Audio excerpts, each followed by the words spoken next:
The National Weather Service in League City has issued a severe thunderstorm warning for the following counties: northwestern Montgomery County, northeastern Washington County, also parts of Burleson, Brazos, and Walker counties.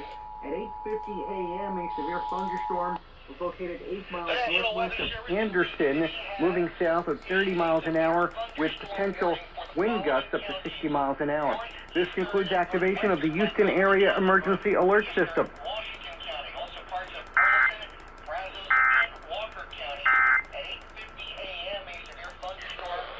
Remember, when news breaks out, we break in. Keep it tuned right here for the latest weather updates. Also live Doppler. Potential wind gusts up to 60 miles an hour.